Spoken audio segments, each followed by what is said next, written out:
ಕರ್ನಾಟಕ ರಾಜ್ಯ ರಸ್ತೆ ಸಾರಿಗೆ 4 ನಿಗಮಗಳ ನೌಕರ ಬಂಧುಗಳೇ, ಕರ್ನಾಟಕ ರಾಜ್ಯ ರಸ್ತೆ ಸಾರಿಗೆ 4 ನಿಗಮಗಳಲ್ಲಿ 1,15,000ಕ್ಕಿಂತಲೂ ಹೆಚ್ಚಿಗೆ ನೌಕರರು ನಾವು ಕರ್ನಾಟಕದ 7 ಕೋಟಿ ಜನರಿಗೆ ನಿರಂತರವಾದಂಥ ಸೇವೆಯನ್ನು ಸಲ್ಲಿಸ್ತಾ ಇದ್ದೀವಿ.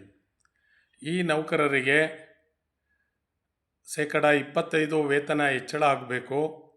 1/1/24ರಿಂದ ವೇತನ ಪರಿಷ್ಕರಣೆ ಅವಧಿ ನಿಗದಿ ಆಗಬೇಕು. 4 ವರ್ಷಗಳ ಕಾಲ ಒಪ್ಪಂದದ ಅವಧಿ ಇರಬೇಕು. ಮತ್ತು ಹಿಂದೆ ಏನು 1/1/20ರಿಂದ 28/2/2023ವರೆಗೆ 38 ತಿಂಗಳುಗಳ ಕಾಲ ಏನು ಅರಿಯರ್ಸ್ ಶೇಕಡ 15 ಹೆಚ್ಚಳದ ಅರಿಯರ್ಸ್ ಬಾಕಿ ಇದೆ, ಈ ಹಣವನ್ನು ಕೊಡಬೇಕು. ಮತ್ತಿತರೆ ಬೇಡಿಕೆಗಳು ಇಂಕ್ರಿಮೆಂಟ್ ಹೆಚ್ಚಳ, ಇತರೆ ಬಾಟಾ ಭತ್ಯೆಗಳ ಹೆಚ್ಚಳ ಇತ್ಯಾದಿ ಎಲ್ಲವನ್ನು ಬಗೆಹರಿಸಬೇಕು. ಮತ್ತು ಫಾರಂ ನಂಬರ್ 4ರಲ್ಲಿ ದುಡಿತಕ್ಕಂಥ ಸಿಬ್ಬಂದಿಯವರಿಗೆ ಶೋಷಣೆ ವಿಪರೀತವಾಗಿದೆ, ಈ ಎಲ್ಲವನ್ನು ಚರ್ಚೆ ಮೂಲಕ ಬಗೆಹರಿಸಬೇಕು ಅಂತಕ್ಕಂಥ ಬೇಡಿಕೆ ಪತ್ರವನ್ನು ಜಂಟಿ ಕ್ರಿಯಾ ಸಮಿತಿ ಜನವರಿ 2024ರಲ್ಲಿ ಆಡಳಿತ ವರ್ಗ ಮತ್ತು ರಾಜ್ಯ ಸರ್ಕಾರಕ್ಕೆ ಸಲ್ಲಿಸಿದ್ದೀವಿ. ತದನಂತರ ಎಲ್ಲ ಬೆಳವಣಿಗೆಗಳು ನಿಮಗೆ ಗೊತ್ತಿದೆ. ರಾಜ್ಯ ಸರ್ಕಾರ ಮತ್ತು ಆಡಳಿತ ವರ್ಗ ಈ ನೌಕರರ ಬೇಡಿಕೆಗಳನ್ನು ಪರಿಪೂರ್ಣವಾಗಿ ಇತ್ಯರ್ಥ ಮಾಡುವಂಥ ಪ್ರಯತ್ನವನ್ನು ನಡೆಸಿದರೂ ಸಹ ನಮಗಿನ್ನೂ ಕೂಡ ವೇತನ ಬಾಕಿ ಇತ್ಯಾದಿ ಯಾವುದೂ ಕೂಡ ಸಂಪೂರ್ಣವಾಗಿ ಇತ್ಯರ್ಥ ಆಗಿಲ್ಲ.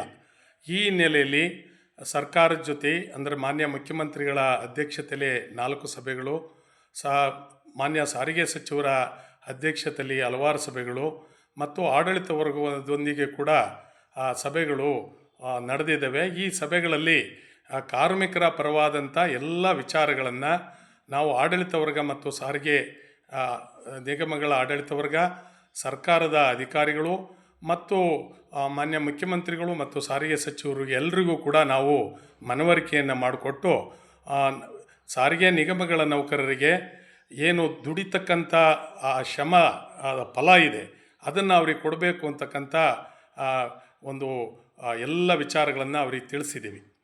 ಅವರು ಹಲವು ಬಾರಿ ಹಲವು ಸುತ್ತಿನ ಮಾತುಕತೆ ನಡೆದಿದೆ. ಸಾರಿಗೆ ನಿಗಮಗಳ ನೌಕರರಿಗೆ ಏನು ಇಷ್ಟೊಂದು ಮಾತುಕತೆ ನಡೆದು ಕಾರ್ಮಿಕರಿಗೆ ನಮಗೇನು ಇನ್ನೂ ಕೈ ಬರಲಿಲ್ಲ ಅಂತಕ್ಕಂಥ ಅತೃಪ್ತಿಯೂ ಕೂಡ ಇದೆ. ಆದರೆ ನಾವು ಸರ್ಕಾರದ ಜೊತೆ ಮಾತುಕತೆ ಆಡಲೇಬೇಕು, ಆಡಳಿತ ವರ್ಗದ ಜೊತೆ ಮಾತುಕತೆ ಆಡಲೇಬೇಕು. ಮತ್ತು ಕಾರ್ಮಿಕ ಸಂಘಟನೆಗಳಿಗೆ, ಅದರಲ್ಲೂ ವಿಶೇಷವಾಗಿ ಜಂಟಿ ಕ್ರಿಯಾ ಸಮಿತಿಯವರಿಗೆ ನಮಗೊಂದು ಜವಾಬ್ದಾರಿ ಇರೋದರಿಂದ ನಾವು ಅತ್ಯಂತ ಕಾಲಾವಕಾಶವನ್ನು ರಾಜ್ಯ ಸರ್ಕಾರ ಮತ್ತು ಆಡಳಿತ ವರ್ಗಕ್ಕೆ ಕೊಟ್ಟು ನಮ್ಮ ಬೇಡಿಕೆಗಳ ಬಗ್ಗೆ ನಾವು ಚಳುವಳಿಯನ್ನು ನಡೆಸಿದ್ದೀವಿ. ಆ ಚಳುವಳಿಯನ್ನು ನೀವು ಕೂಡ ಬೆಂಬಲಿಸಿದಿರಿ. ಇದರ ಎಲ್ಲರ ಭಾಗವಾಗಿ ಸಾರಿಗೆ ನಿಗಮಗಳ ನೌಕರರಿಗೆ ಕೊರೋನಾ ಇದ್ದದ್ರಿಂದ ನಾವು ಅರಿಯರ್ಸ್ ಕೊಡೋಕ್ಕಾಗಲ್ಲ ಅಂಥೇಳಿ ರಾಜ್ಯ ಸರ್ಕಾರ ಅಂದರೆ ಮಾನ್ಯ ಮುಖ್ಯಮಂತ್ರಿಗಳು ಹೇಳಿದರು. ಅದರ ನಂತರ 27ರಿಂದ ವೇತನ ಪರಿಷ್ಕರಣೆಯನ್ನು ಮಾಡೋದು ಅಂತಕ್ಕಂಥ ಅಂಶವನ್ನು ಹೇಳಿದರು. ಅದು ಸಹ ನಿಮಗೆ ತಿಳಿದಿದೆ. ಆದರೆ ನಾವು ನಿರಂತರವಾಗಿ ಹೋರಾಟ ಮತ್ತು ಚಳುವಳಿಯನ್ನು ನಡೆಸಿದರ ಭಾಗವಾಗಿ, ಮಾತುಕತೆಯನ್ನು ನಡೆಸಿದರ ಭಾಗವಾಗಿ ನಿಮಗೆಲ್ಲ ಗೊತ್ತಿರೋ ಹಾಗೆ ಈಗ 38 ತಿಂಗಳ ಬಾಕಿನಲ್ಲಿ 26 ತಿಂಗಳುಗಳ ಬಾಕಿಯನ್ನು ಕೊಡಲಿಕ್ಕೆ 1,272 ಕೋಟಿಯನ್ನು ರಾಜ್ಯ ಸರ್ಕಾರ ಅನುದಾನವನ್ನು ಸಾರಿಗೆ ನಿಗಮಗಳಿಗೆ ನೀಡಿದೆ. ಈಗ ಅದರಲ್ಲಿ ನಿನ್ನೆ ತಿಳಿದು ಬಂದಂಥ ವಿಚಾರ 450 ಕೋಟಿ ರೂಪಾಯಿ ಹಣವನ್ನು ಈಗಾಗಲೇ ಬಿಡುಗಡೆಯನ್ನು ಮಾಡಿದ್ದಾರೆ. ಇನ್ನು ಉಳಿದಂಥ ಏನು 12 ತಿಂಗಳ ಅರಿಯರ್ಸ್ ಇದೆ ಅದನ್ನು ಕೂಡ ಆಡಳಿತ ವರ್ಗವೇ ಭರಿಸಬೇಕು ಅಂತಕ್ಕಂಥ ಬೇಡಿಕೆಯನ್ನು ನಾವಿಟ್ಟಿದ್ದೀವಿ. ಇದರ ಜೊತೆಗೆ 1/1/24ರಿಂದ ಏನು 25% ವೇತನ ಹೆಚ್ಚಳವನ್ನು ನಾವು ಕೇಳಿದ್ದೀವಿ. ಅದು ಭಾಳ ನ್ಯಾಯಸಮ್ಮತವಾಗಿದೆ ಮತ್ತು ಇವತ್ತಿನ ಬೆಲೆ ಏರಿಕೆಗೆ ಅದು ನೀವು ಕೊಡಲೇಬೇಕು ಅಂತಕ್ಕಂಥ ಒತ್ತಾಯವನ್ನು ಕೂಡ ನಾವು ಮಾಡಿದ್ದೀವಿ. ಆದರೆ ರಾಜ್ಯ ಸರ್ಕಾರ 1/4/25ರಿಂದ ನಿಮ್ಮ ವೇತನ ಪರಿಷ್ಕರಣೆಯನ್ನು ನಾವು ಮಾಡ್ತೀವಿ, ಪರ್ಸಂಟೇಜ್ ಏನಿದೆ ಅದನ್ನು ಮಾತನಾಡಿ ಅಂತಕ್ಕಂಥ ನೋಟಿಫಿಕೇಷನ್ನ ಮಾಡಿದ್ದಾರೆ. ಅದನ್ನು 18/2/2026ರಂದು ಆ ನೋಟಿಫಿಕೇಷನ್ ತಂದಿದ್ದಾರೆ. ನಾವು ರಾಜ್ಯ ಸರ್ಕಾರ ಮತ್ತು ಆಡಳಿತ ವರ್ಗಕ್ಕೆ ಮನವಿ ಮಾಡಿದ್ದೀವಿ, ಕೂಡಲೇ ಇದನ್ನು ಪುನರ್ ಪರಿಶೀಲನೆಗೆ ಒಳಪಡಿಸಬೇಕು ನಾವು 1/4/25 ಯಾವುದೇ ಸಂದರ್ಭದಲ್ಲಿ ಜಂಟಿ ಕ್ರಿಯಾ ಸಮಿತಿಯನ್ನು ಒಪ್ಪೋದಿಲ್ಲ. ನಮಗೆ 1/1/24 4 ವರ್ಷಗಳ ಕಾಲ ಒಪ್ಪಂದದ ಅವಧಿ ಇರಬೇಕು ಅಂತಕ್ಕಂಥ ಅಂಶವನ್ನು ಕೂಡ ಭಾಳ ಸ್ಪಷ್ಟವಾಗಿ ತಿಳಿಸಿದ್ದೀವಿ. ನಿಮಗೆ ಈ ವಿಷಯ ಎಲ್ಲ ಗೊತ್ತಿದೆ. 2 ಬಾರಿ 3 ಬಾರಿ MD ಅವರ 4 ಜನ MD ಅವರ ಸಮ್ಮುಖದಲ್ಲಿ ಕೇಂದ್ರ ಕಚೇರಿನಲ್ಲಿ ಇತ್ತೀಚೆಗೆ ಸಭೆ ನಡೆದಿದೆ.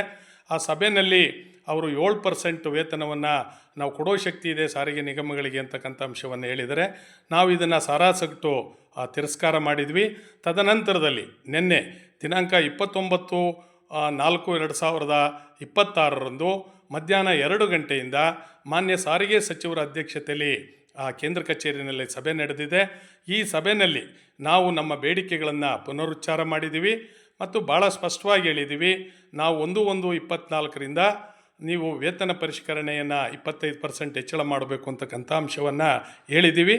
ನಾವು ಏನು ಜಂಟಿ ಕ್ರಿಯಾ ಸಮಿತಿ ಭಾಳ ಸ್ಪಷ್ಟವಾಗಿ ಹೇಳಿದೆ.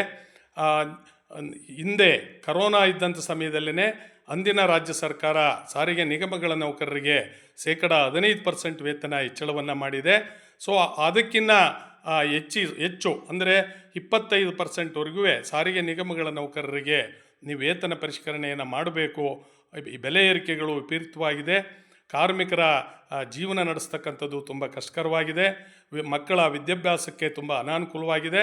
ಸೊ ಇವೆಲ್ಲ ಕಾರಣದಿಂದ ನಮಗೆ ಒಂದು ಉತ್ತಮವಾದಂಥ ಒಂದು ಬದುಕನ್ನು ನಡೆಸಲಿಕ್ಕೆ ನಮಗೆ ಬೇಕಾಗಿರ್ತಕ್ಕಂಥ ಲಿವಿಂಗ್ ವೇಜ್ ಅಂತ ಏನು ಹೇಳ್ತೀವಿ, ಅದನ್ನು ಇವತ್ತು ಬೆಲೆ ಏರಿಕೆಗೆ ಅನುಗುಣವಾಗಿ ನೀವು ಕೊಡಬೇಕು ಅಂತಕ್ಕಂಥ ವಿಚಾರವನ್ನು ನಾವು ಸ್ಪಷ್ಟವಾಗಿ ಮಾನ್ಯ ಸಚಿವರ ಮುಂದೆ ಹೇಳಿದ್ದೀವಿ. ಮಾನ್ಯ ಸಚಿವರು ಅಂತಿಮವಾಗಿ ಅದು 7% MD ಅವರು ಹೇಳಿರುವಂಥದ್ದು, ನಾನೇನು ಹೇಳಿಲ್ವಲ್ಲ ಅಂತಕ್ಕಂಥ ಅಂಶವನ್ನು ಅವ್ರು ಹೇಳಿದ್ದಾರೆ. ಅದರಿಂದ ಸಾರಿಗೆ ನಿಗಮಗಳ ನೌಕರರು ಆಶಾದಾಯಕವಾಗಿ ನಾವು ಅತಿ ಹೆಚ್ಚಿನ ಪರ್ಸೆಂಟೇಜ್ ಇನ್ಕ್ರೀಸ್ಗೆ ನಾವು ಒಂದು ಆಶಾಭಾವನೆಯನ್ನು ಇಟ್ಕೊಂಡು ಮುಂದೆ ಹೋಗಬೇಕಾಗಿದೆ. ಈ ದಿಸೆಯಲ್ಲಿ ಅವರು 1/1/24 ಆಗಬೇಕು ಅನ್ನೋದಾದರೆ ಮತ್ತು ಈ ಸಾರಿಗೆ ನಿಗಮಗಳ ನೌಕರರಿಗೆ ಒಂದು ಹಣಕಾಸಿನ ನೆರವು ನಮಗೆ ಬೇಕಾಗುತ್ತೆ. ಈ ಕಾರಣದಿಂದಾಗಿ ರಾಜ್ಯದ ಮುಖ್ಯಮಂತ್ರಿಯವರನ್ನ ಭೇಟಿ ಮಾಡಿ ತಿಳಿಸ್ತೀವಿ ಅಂತಕ್ಕಂಥ ಅಂಶವನ್ನು ನಿನ್ನೆ ಅವರು ಹೇಳಿದ್ದಾರೆ. ಅದಕ್ಕೆ ನೀವು ರಾಜ್ಯದ ಮುಖ್ಯಮಂತ್ರಿಗಳು ಕೆಲವೊಮ್ಮೆ ಭೇಟಿಯಾಗಿ ಬರ್ತೀವಿ ಅಂತೇಳಿ ವಾರ, ತಿಂಗಳು, 15 ದಿವಸಗಟ್ಟಲೆ ಮುಂದೆ ಹೋಗಿದೆ. ಈಗಾಗಲೇ 28 ತಿಂಗಳುಗಳ ಕಾಲ ಕಳೆದೋಗಿದೆ. ಅದರಿಂದ ಸಾರಿಗೆ ನಿಗಮಗಳ ನೌಕರರು ಅತೃಪ್ತಿ ಮತ್ತು ಒಂದು ರೀತಿ ಆಕ್ರೋಶದ ಭಾವನೆಯಲ್ಲಿ ಇದ್ದಾರೆ.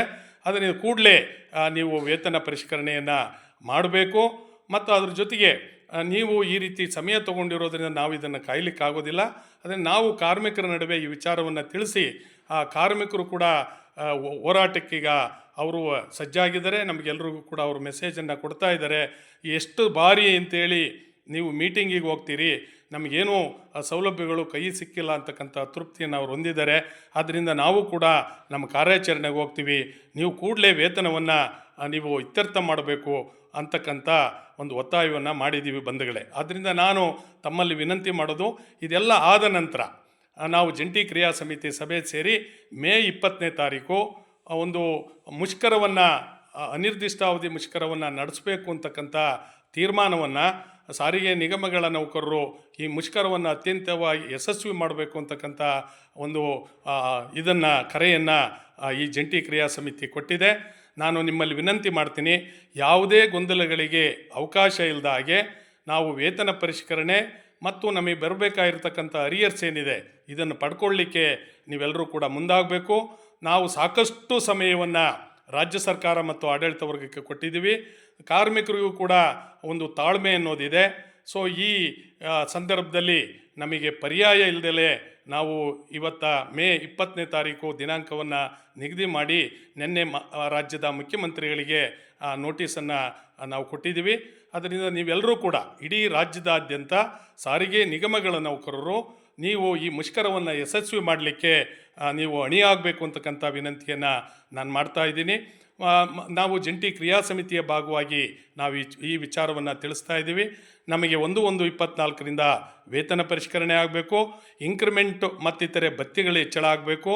ಅದೇ ಸಂದರ್ಭದಲ್ಲಿ ಇವೆಲ್ಲವನ್ನು ಸೇರಿಸಿ ನೀವು ವೇತನ ಶ್ರೇಣಿಯನ್ನು ಮಾಡಬೇಕು. 31% DA ಏನು BDA ಆಗಿದೆ ಅದನ್ನು ಮರ್ಜ್ ಮಾಡಿ ವೇತನ ಶ್ರೇಣಿಯನ್ನು ಮಾಡಬೇಕು. ಮತ್ತು ಅರಿಯರ್ಸನ್ನು ಒಂದೇ ಬಾರಿ ರಾಜ್ಯ ಸರ್ಕಾರ ಕೊಡಬೇಕು. ಯಾಕೆಂದರೆ ನಾವು ಈಗಾಗಲೇ 38 ತಿಂಗಳುಗಳ ಕಾಲ ಹಿಂದೆ ಆಗಿದೆ, ಈಗ 24 ತಿಂಗಳುಗಳ ಕಾಲ ಆಗಿದೆ. ಈ ಹಣವನ್ನು ಒಟ್ಟಿಗೆ ಕೊಟ್ಟರೆ ಸಾರಿಗೆ ನಿಗಮಗಳ ನೌಕರರಿಗೆ ಯಾವುದಕ್ಕಾದರೂ ಒಂದು ಉಪಯೋಗಕ್ಕೆ ಬರುತ್ತೆ ಅಂತಕ್ಕಂಥ ಅಂಶವನ್ನು ಕೂಡ ರಾಜ್ಯ ಸರ್ಕಾರಕ್ಕೆ ಮತ್ತು ಮಾನ್ಯ ಸಚಿವರಿಗೆ ವಿಚಾರವನ್ನು ನಾವು ತಿಳಿಸಿದ್ದೀವಿ. ಅದರಿಂದ ದಯಮಾಡಿ ಸಾರಿಗೆ ನಿಗಮಗಳ ನೌಕರರು ನಾವು ಇನ್ನು ಅತ್ಯಂತ ಸಹನೆಯಿಂದ ಇರಲಿಕ್ಕೆ ಸಾಧ್ಯ ಆಗಲ್ಲ. ಆದರೆ ಯಾವ ರಾಜ್ಯ ಸರ್ಕಾರ ಮತ್ತು ಆಡಳಿತ ವರ್ಗ ಈ ವಿಳಂಬ ನೀತಿಯನ್ನು ಅನುಸರಿಸ್ತಾ ಇದ್ದಾವೆ, ನೀವು ಅದರ ಬಗ್ಗೆ ನಿಮ್ಮ ಕೋಪ ಇರಬೇಕು ಹೊರತು ಕಾರ್ಮಿಕ ಸಂಘಟನೆಗಳ ಬಗ್ಗೆ ಅಲ್ಲ. ಆದ್ದರಿಂದ ನೀವು ಮುಂದಿನ ಮುಷ್ಕರಕ್ಕೆ ಸಜ್ಜಾಗಿ ಮೇ 20ರಿಂದ ಆರಂಭವಾಗ್ತಕ್ಕಂಥ ಅನಿರ್ದಿಷ್ಟಾವಧಿ ಮುಷ್ಕರವನ್ನು 100ಕ್ಕೆ 100 ಭಾಗ ಯಶಸ್ವಿಯನ್ನು ಮಾಡಬೇಕು. ಈ ಮುಷ್ಕರವನ್ನು ಮುರಿಲಿಕ್ಕೆ ಹಲವಾರು ಶಕ್ತಿಗಳು ಕೆಲಸ ಮಾಡ್ತವೆ. ಸರ್ಕಾರವೂ ಕೂಡ ದಮನಕಾರಿ ನೀತಿಯನ್ನು ತರಬಹುದು. ಈ ಯಾವುದೇ ದಮನಕಾರಿ ನೀತಿಯನ್ನು ತಂದರೂ ಕೂಡ ನಮ್ಮ ಬದುಕಿನ ಪ್ರಶ್ನೆ ಇದರಲ್ಲಿ ಅಡಗಿರೋದರಿಂದ, ನಮ್ಮ ವೇತನದ ಪ್ರಶ್ನೆ, ಅರಿಯರ್ಸ್ ಪ್ರಶ್ನೆ ಇದರಲ್ಲಿ ಅಡಗಿರೋದರಿಂದ ನೀವು ಇವೆಲ್ಲವನ್ನು ಕೂಡ ಒಂದು ಧಿಕ್ಕರಿಸಿ ಮುಂದೆ ನಡಿಬೇಕಾದಂಥ ಅನಿವಾರ್ಯತೆ ಇದೆ. ಅದಕ್ಕೆ ಜಂಟಿ ಕ್ರಿಯಾ ಸಮಿತಿ ನಾವು ನಾಯಕತ್ವವನ್ನು ಕೊಡಲಿಕ್ಕೆ ಸಿದ್ಧರಿದ್ದೀವಿ. ಆದ್ದರಿಂದ ಮತ್ತೊಮ್ಮೆ 4 ನಿಗಮಗಳ ನೌಕರರಿಗೆ ನಾನು ವಿನಂತಿ ಮಾಡ್ತಾ ಇದ್ದೀವಿ, ನೀವು ಮುಷ್ಕರವನ್ನು ಮೇ 20ನೇ ತಾರೀಕಿನಿಂದ ಆರಂಭವಾಗುವ ಅನಿರ್ದಿಷ್ಟ ಮುಷ್ಕರವನ್ನು 100ಕ್ಕೆ 100ರಷ್ಟು ಯಶಸ್ವಿ ಮಾಡಬೇಕು ಅಂತಕ್ಕಂಥ ವಿನಂತಿಯನ್ನು ಮಾಡ್ತೀವಿ. ರಾಜ್ಯ ಸರ್ಕಾರ ಮೀನಾಮೇಷ ಎಣದಲೇ ಅಷ್ಟರೊಳಗೆ ಸಾರಿಗೆ ನಿಗಮಗಳ ನೌಕರರ ಬೇಡಿಕೆಗಳನ್ನು ಕೂಡ ಇತ್ಯರ್ಥ ಮಾಡಬೇಕು ಅಂತಕ್ಕಂಥ ಮನವಿಯನ್ನು ನಾನು ಈ ಸಂದರ್ಭದಲ್ಲಿ ಮಾಡ್ತಾ ಇದ್ದೀನಿ. ನನ್ನ ಹೆಸರು HS ಮಂಜುನಾಥ್, CI2 ಫೆಡರೇಷನ್ನ ಪ್ರಧಾನ ಕಾರ್ಯದರ್ಶಿ. ಜಂಟಿ ಕ್ರಿಯಾ ಸಮಿತಿಯ ಭಾಗವಾಗಿ ನಾವು ಕೆಲಸ ಮಾಡ್ತಾ ಇದ್ದೀವಿ. ಇದು ನಿನ್ನೆ ಜಂಟಿ ಕ್ರಿಯಾ ಸಮಿತಿ ತೆಗೆದುಕೊಂಡಂಥ ನಿರ್ಣಯ ಅಂತಕ್ಕಂಥ ವಿಚಾರವನ್ನು ಈ ಸಂದರ್ಭದಲ್ಲಿ ಹೇಳಲಿಕ್ಕೆ ಬಯಸ್ತೀನಿ. ನಮಸ್ಕಾರ.